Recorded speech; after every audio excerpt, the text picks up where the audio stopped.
மாற்றுக் கட்சியிலிருந்து நிறைய பேருக்கு பாஜக சேர வைக்கிறாங்க. இதுக்கு பின்னணியில பணப்பேரம் நடக்கிறதா ஒரு குற்றச்சாட்டு.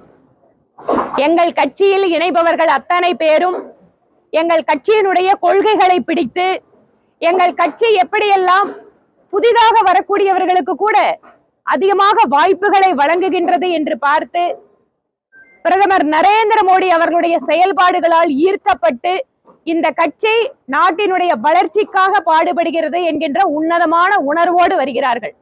எங்கள் கட்சியிலே பல்வேறு நபர்கள் இணைவதை பார்த்து அதை பொறுக்க முடியாமல் சொல்கின்றவர்கள் தான் இந்த மாதிரி பண பேரம் இல்ல வேற ஏதாவது பேரம்னு சொல்லிட்டு இருக்காங்க. பாஜக மக்களுக்கான கட்சி நாட்டு தேசத்தை ஊக்குவிக்கிறதுக்கான கட்சி வளர்ச்சி சொல்றீங்க எல்லாம் ஓகே. ஆனா மக்கள் பிரதிநிதிகளை இந்த தேர்தல் நேரத்துல கட்சி மாற்றுவதில் இருக்கிறது எந்த வகையில? மக்கள் பிரதிநிதிகள் அதுக்கான பதில் அவங்களே சொல்லிட்டாங்கல்ல, ஏன் கட்சியில இருந்து வந்திருக்கோம் அப்படின்னு. நாங்க இழுக்கிறேங்கிறீங்களா? ஏங்க ஒரு மக்கள் பிரதிநிதி கூட இழுத்துட்டு வந்துட முடியுமா? அவங்களா சொந்தமா முடிவு பண்ணாம நாங்க போய் இழுத்துட்டு வர முடியுமா?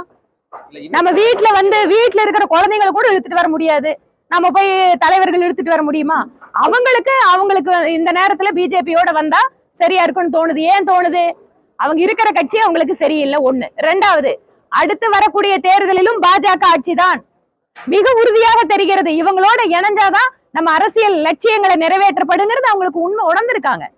அதனால வாய்ப்புகள் கொடுக்கிற இடம், அடுத்த கட்டமாக வருங்கால இருக்கிற இடம் எங்க இடம் தான். இன்னைக்கு மாலை 5 மணிக்கு முக்கிய தலைவர்கள்லாம் வராங்க அப்படின்ற மாதிரி ஒரு மணி எவ்வளவு சொல்றையாச்சு? 5 மணிக்கு எத்தனையா இருக்குது? அவ்வளவுதானே. உங்களெல்லாம் இல்லாமையே நாங்க சேர்த்து போறோம். உங்களெல்லாம் வச்சுட்டு தாங்க நாங்க சேர்த்துவோம்.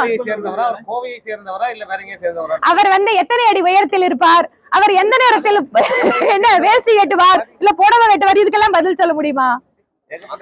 போடுங்க. இன்னொரு ஒரு 4 மணி நேரம் தானுங்க.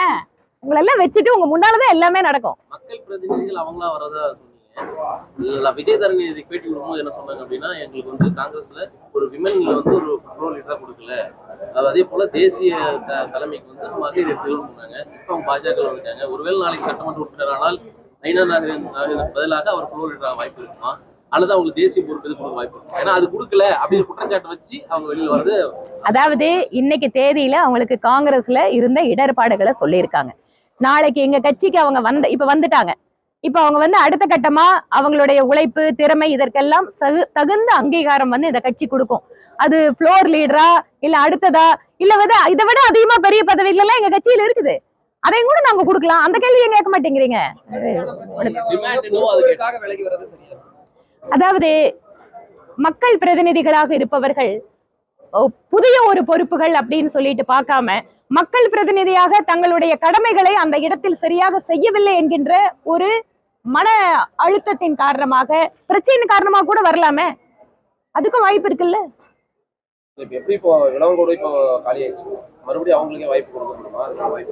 அதெல்லாம் கட்சியினுடைய தலைமை முடிவெடுக்கும். இப்ப அதை நாங்க எப்படி முடிவு பண்றது? 37 வருஷமா காங்கிரஸ்ல இருந்ததா சொன்னாங்க விஜயதாரணி.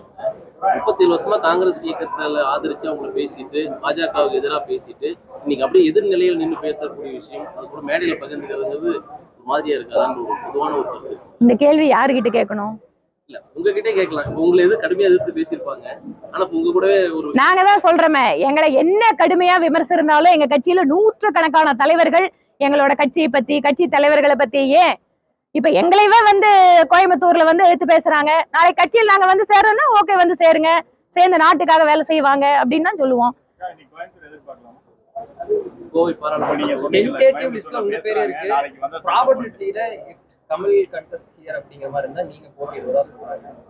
அந்த ப்ராபபிலிட்டி ரியாலிட்டிக்கு வரட்டும், அப்புறம் கட்சி முடிவெடுக்கும்.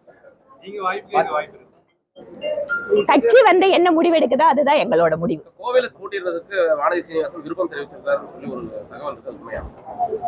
என்னோட விருப்பத்தையோ இல்ல என்னோட விருப்பமின்மையோ கட்சியில சொல்றதுக்குன்னு ஒரு இடத்த கொடுத்துருக்காங்க. அந்த இடத்துல நான் சொல்லிக்குவேன். நான் இந்த உண்மை போய்க்கெல்லாம் நான் போகலைங்க. நான் எங்க சொல்லணுமோ அங்க சொல்லிக்கிறேன்.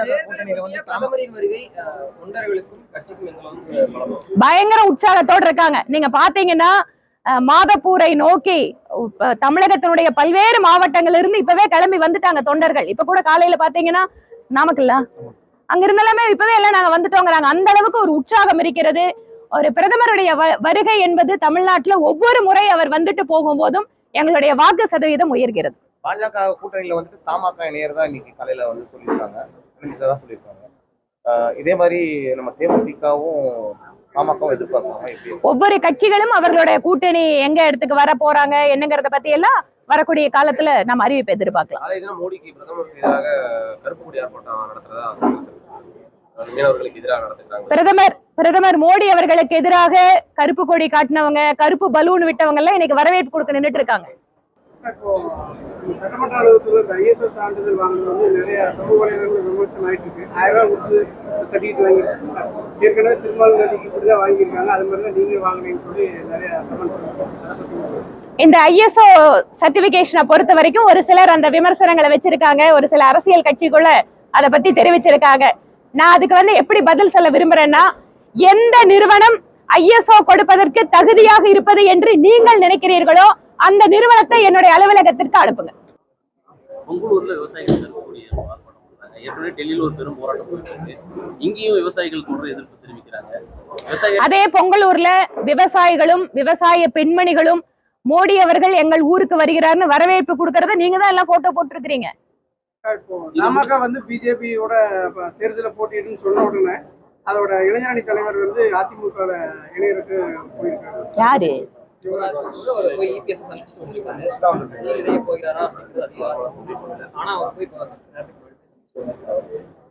ஒரே கட்சிக்குள்ள அவங்களுக்கு இரட்டை நிலைப்பாடு சொல்லலாமா? அவங்க வந்து இவ்வளவு சீட் கொடுத்தாதான் நாங்க போய் அவங்களோட கண்டஸ்ட் பண்ண போறோம், ஒரே கூட்டணி வைக்கணும்னு சொல்லி அவர் பேட்டியை கொடுத்திருந்தாங்க, யுவராஜ் கொடுத்திருந்தாங்க. அந்த மாதிரி சமயத்துல இன்னைக்கு காலையில கூட்டணி குறித்து தமாக அவர் அறிவிச்சதுக்கு அப்புறம் இப்ப யுவராஜ் போய் பார்த்துருக்காரு.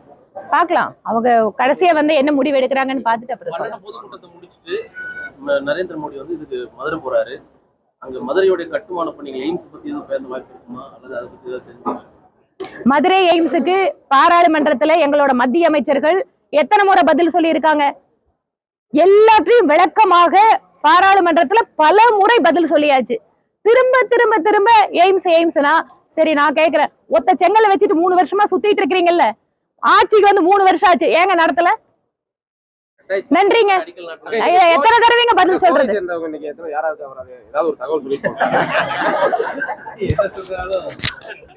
நான் தான் சொல்லிட்டேன், நல்லபடியா நல்லா சாப்பிட்டுட்டு வாங்க, வந்து பாருங்க.